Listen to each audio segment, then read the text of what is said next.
Hi, welcome to my channel. I'm Beatrix Neyman from Beatrix Designs. Here you will learn how to master Tunisian crochet and much more. If you don't want to miss anything, remember to subscribe and hit the bell, or you can visit my website at www.beatrixdesigns.co.za. Enjoy!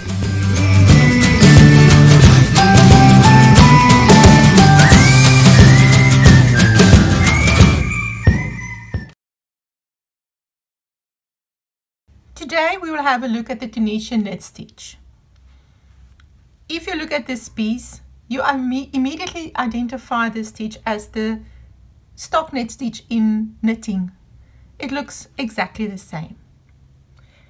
Now, this stitch is obtained by working your hook between those two vertical bars that you find on your Tunisian stitch.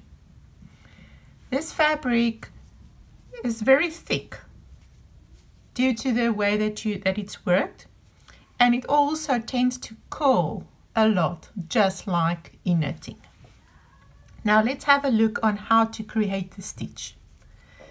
You will find your vertical bars, the front and the back vertical bar, and you will insert your hook between those bars, yarn over and pull up a loop.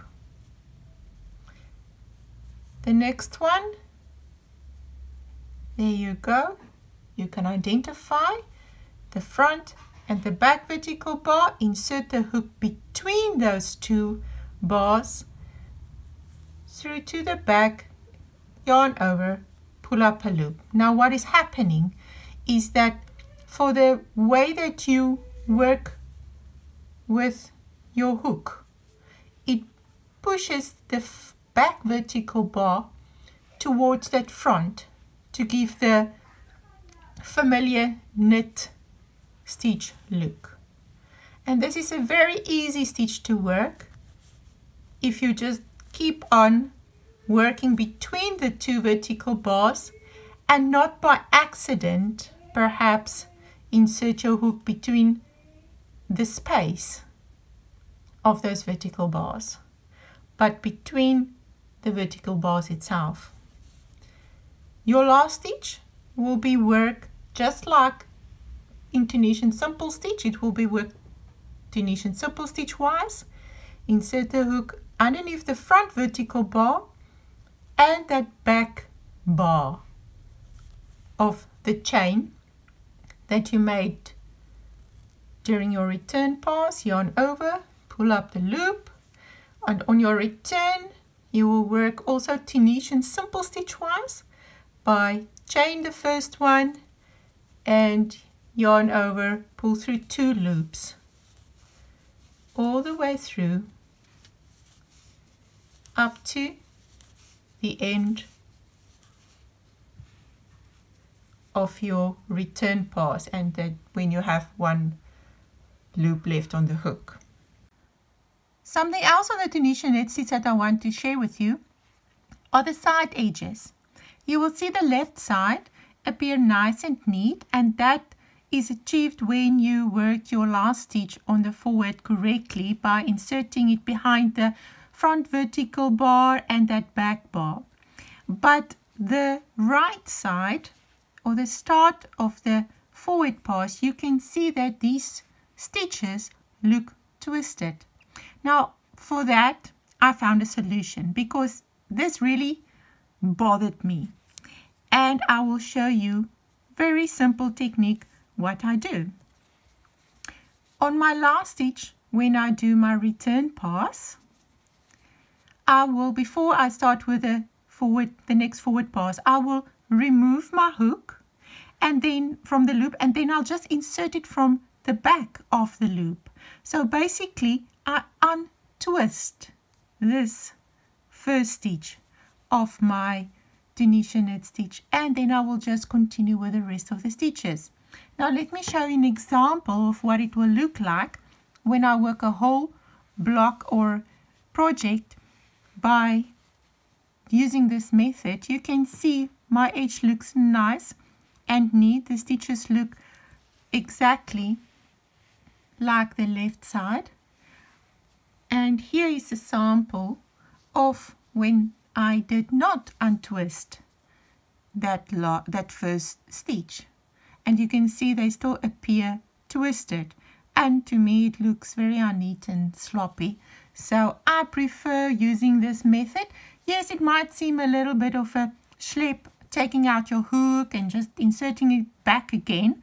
But if this is something that bothers you the same way that it bothered me, I'm sure that you won't find it a problem, because to me it is actually so quick to do that. And I will just show it to you again what I do.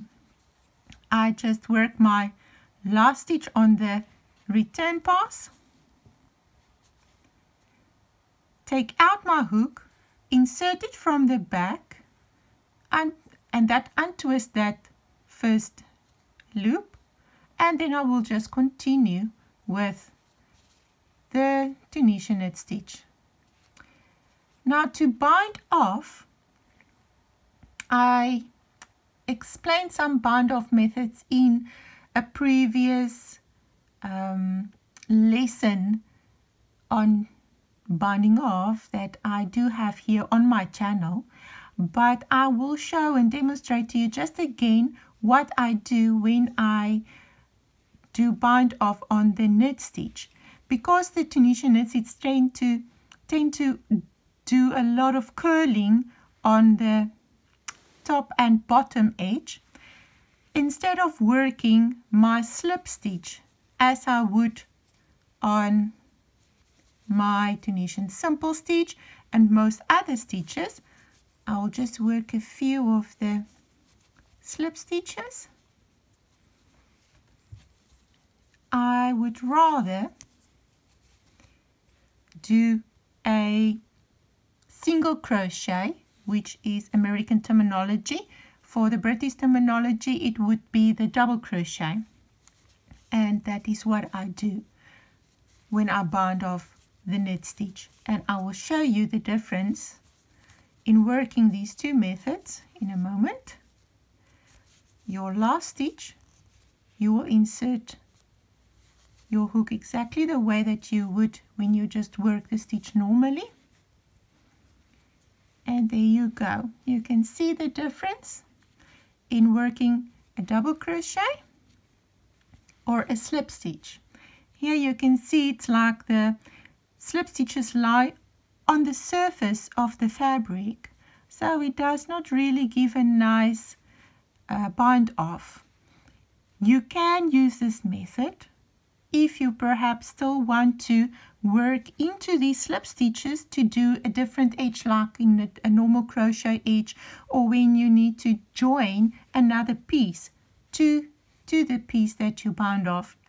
Otherwise, I would prefer just to work a single crochet bind off if I want to leave my piece with a bind off edge.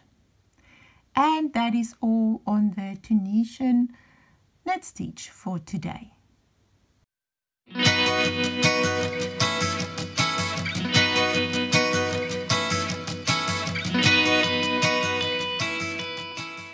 Hope you enjoyed this video. If you found anything valuable, please share this with your crochet friends. Also, you can leave a comment if there's anything that you would like to see in the future. And remember to subscribe. Thank you for watching. Goodbye.